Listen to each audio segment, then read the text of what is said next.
Continuing on, we're going to do a few more examples in this order of operations with integer section.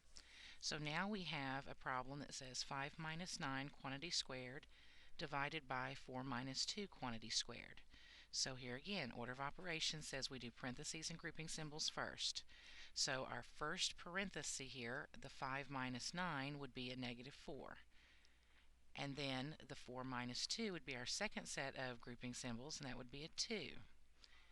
Now we've done inside the parentheses, and I'm going to recopy everything else. Now, even though I have parentheses here, there's nothing else to do inside those parentheses, so now we have to move on. Our next step would be exponents. So negative 4 squared would be negative 4 times negative 4 would be 16, and 2 squared would be 4. Now I'm recopying what I have not done, which is the division. So now we have 16 divided by 4, which is 4. So our answer is 4.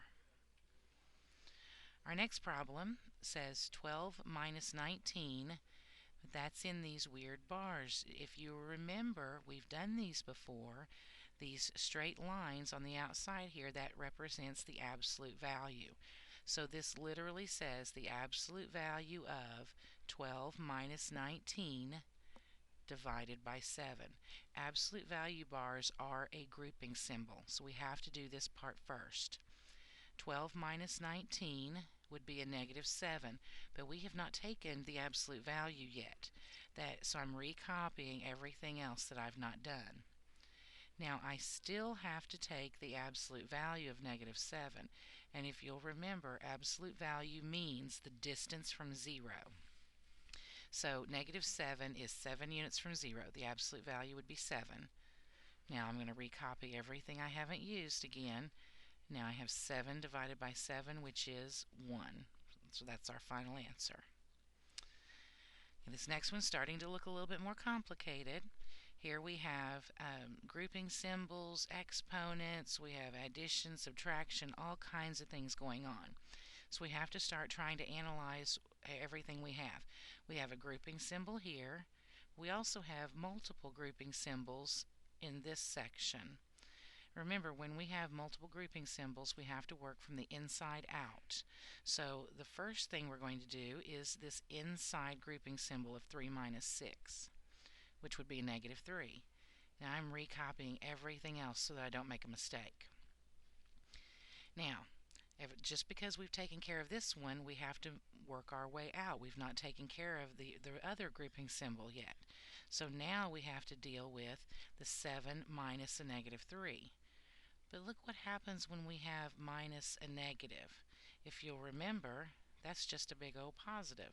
So really that's 7 plus 3 inside those brackets, which is 10. And I'm recopying everything else. Now, there's nothing else to do inside this bracket, so I'm going to move over to this next grouping symbol here, 2 minus 3, which is negative 1, and I'm recopying everything else.